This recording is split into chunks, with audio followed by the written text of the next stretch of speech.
देश भर में तमाम विरोध प्रदर्शनों के बीच केंद्र की एनडीए सरकार ने यह फैसला लिया है कि वक्फ बोर्ड संशोधन बिल को लोकसभा में 2 अप्रैल को पेश किया जाएगा।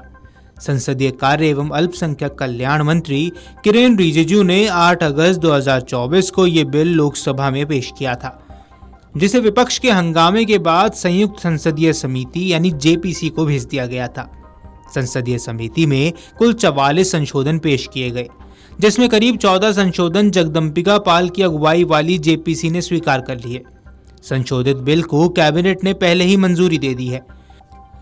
अब देखना यह है कि क्या सरकार वास्तव में बिल को पास करवा पाएगी या नहीं, क्योंकि सरकार ये बिल संसद में लाती है तो इसे पारित कराना कम चुनौतीपूर्ण नहीं रहने वाला है। हालांकि आंकड़ों के लिहाज से विधेयक को संसद से पारित कराने के लिए एनडीए दलों का पर्याप्त बहुमत है। आमतौर पर एनडीए के दलों में अगर वक्फ बिल को लेकर कोई मतभेद नहीं होता है तो सरकार संसद से बिल पास कराने में कोई दिक्कत नहीं होगी। पर बीजेपी की सहयोगी जेडीयू हो या टीडीपी, दोनों ही पार्टियों का बेस मुस्लिम समुदाय के बीच ठीक ठाक रहा है।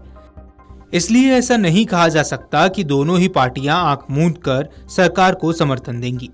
बिहार में विधानसभा चुनाव है और नीतीश कुमार इफ्तार पार्टियों में और ईद के मौके पर जिस तरह अल्पसंख्यक समुदाय के साथ दिखे हैं, उसे हल्के में नहीं लेना चाहिए। जेडीयू के एक एमएलसी ने खुलकर इस बिल का विरोध किया है। इसे देखते हुए ये कहना मुश्किल लगता है कि वक्फ बिल पर नीतीश कुमार आसानी से मानेंगे।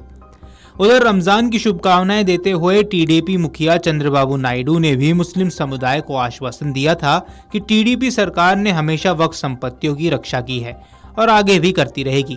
मतलब साफ है कि नायडू के लिए भी वक्फ बिल पर आंख मूंद कर समर्थन देना आसान नहीं रहने वाला है। वहीं आपको बता दें कि केंद्रीय गृह मंत्री अमित शाह ने शुक्रवार को स्पष्ट किया था कि अगस्त 2024 में संयुक्त संसदीय समिति को भेजा गया वक्फ संशोधन विधेयक संसद के वर्तमान बजट सत्र में फिर से पेश किया जाएगा। उन्होंने कहा था, हम इसी सत्र में वक्फ विधेयक पेश करेंगे। बता दें कि बजट सत्र 4 अप्रैल को समाप्त होने वाला है। शाह ने कहा था कि प्रस्तावित कानून से किसी को भी डरने की जरूरत नहीं है। नरेंद्र मोदी सरकार संविधान के दायरे में वक्फ अधिनियम में संशोधित कर रही है। उन्होंने कहा था कि विपक्ष मुसलमानों को गुमराह कर रहा है। मुसलमानों के किसी भी अधिकार पर अंकुश नहीं लगने वाला है। गृह मंत्री अमित शाह ने कहा था कि मौजूदा कानून में संशोधित करना आवश्यक था, क्योंकि मूल कानून तुष्टीकरण की राजनीति के कारण बनाया गया था। उन्होंने दावा किया कि कांग्रेस ने वक्फ अधिनियम में ऐसे नियम बनाए जो संविधान की भावना के अनुरूप नहीं थे।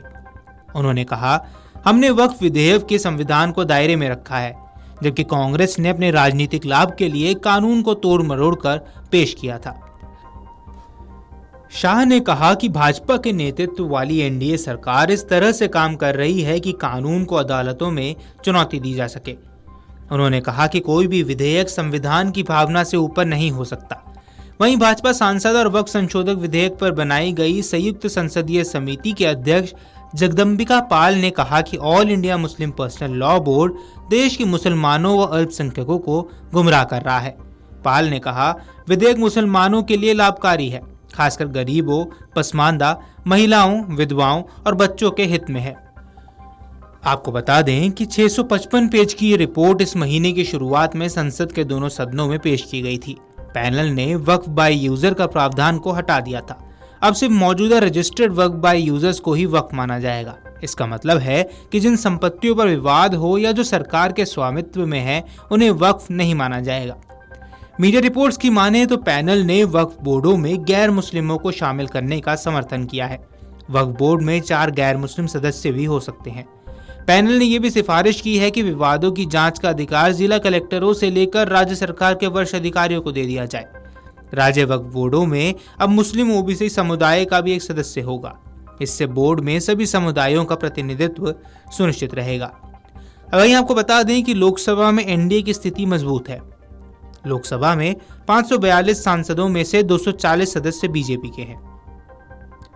वहीं एनडीए के कुल सांसदों की संख्या 293 है।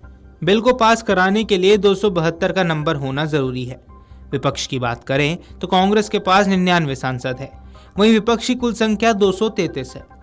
शिरोमणि अकाली दल और आजाद पार्टी के पास एक सांसद है। इसके अलावा कुछ निर्दलीय सांसद भी हैं जो अभी तक अपना रुख सामने नहीं रख रहे हैं। इसके अलावा राज्यसभा की बात करें तो अभी वहां 236 सदस्यों की संख्या है, जिसमें बीजेपी के पास 98 सांसद है। एनडीए गठबंधन के पास कुल 115 सांसद है। इसके अलावा 6 मनोनीत सांसद हैं जो लगभग सरकार के साथ रहते हैं। ऐसे में एनडीए यहाँ 121 की संख्या में है। बिल पास कराने के लिए 119 की संख्या होना जरूरी है। Video desk अमरउजाला.com।